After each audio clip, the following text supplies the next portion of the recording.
Deputy Seamus Healy. This finance bill, this budget and general government policy is based on government spin, government hype and indeed the government lie that this country is broke. Deputy, you can't choose that word. Please withdraw that word.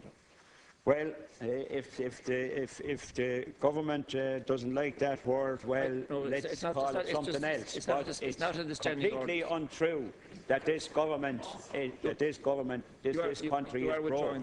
And Ceann Comhairle, the policies that follow from that, and been implemented by this government mean continued austerity for ordinary people, continued austerity for low and middle income families who this government are forcing to pay for a recession that they had no hand, act or part in creating. And the water tax is one of those austerity taxes. It's the tax where ordinary people are now saying, we've had enough. This is the straw that breaks the camel's back.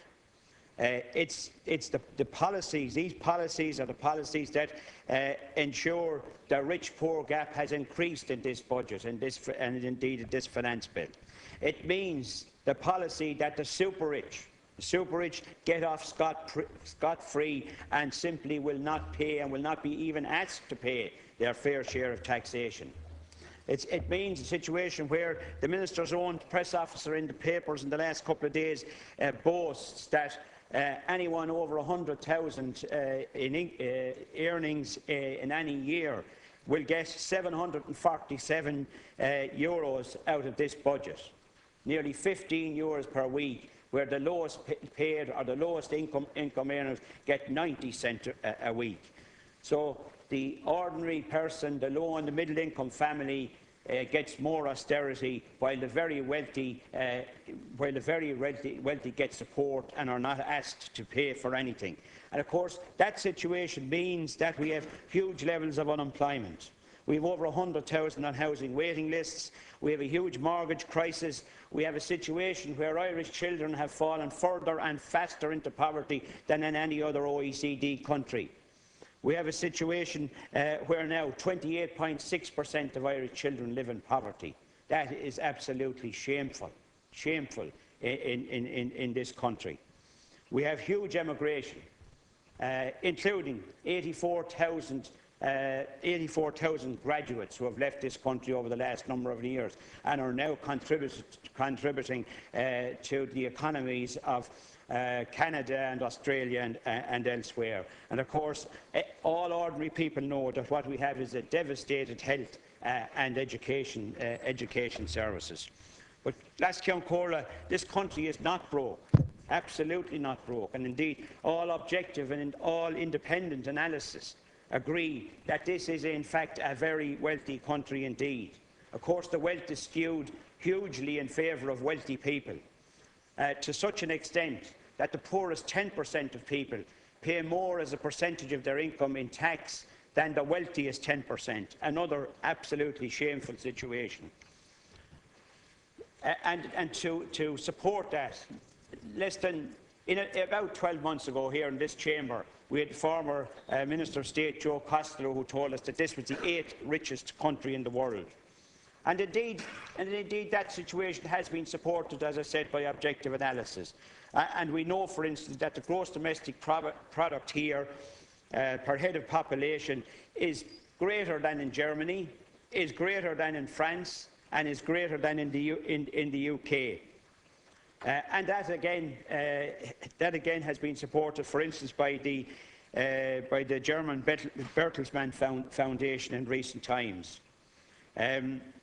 But despite being one of the richest countries in the EU, that particular German study shows that when it comes to distribution of wealth, Ireland ranks 18th in the bottom third of the EU 28 countries, along with Greece, Romania, Bulgaria and Latvia. And the Foundation also cited Ireland, as a result of that study, as an example how high GDP per capita did not translate automatically into social justice for the population.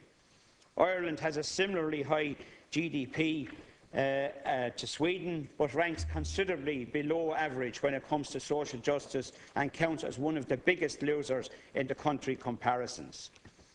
So again, this country is very wealthy, but the wealth is in the hands of a very small percentage of the population who are not being asked to pay their fair share.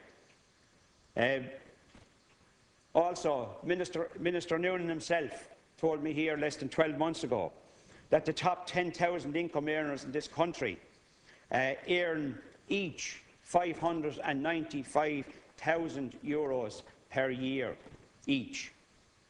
We also know from Nick Webb and the Sunday Independent 300 rich list that the 300 wealthiest people in this country have increased their assets and their income from 50 billion in 2010 to 62 billion euros, 12 billion euros of an increase. We know that the assets, that the financial assets of the wealthy in this country are now back up to the level of the Celtic Tiger era at 324 billion euros. Now, it's time that this government made very, very wealthy people pay their fair share. And I'm speaking about seriously wealthy people, not the ordinary individual who has got a redundancy payment or a retirement lump sum, or maybe even bought a house for his retirement. I'm talking about people who have significantly huge amounts of money, hundreds of millions of euros each, billions of euros each. And these people are not even asked to pay a wealth tax. And that is at least one of the things that this government should do: introduce a wealth tax for very wealthy people.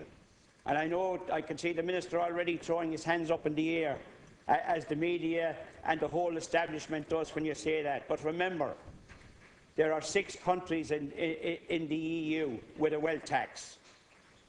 There was also a wealth tax in this country, introduced by a former colleague of the Minister's, Minister Ryan. Of course, it was abolished by Fianna Fáil to suit their backers.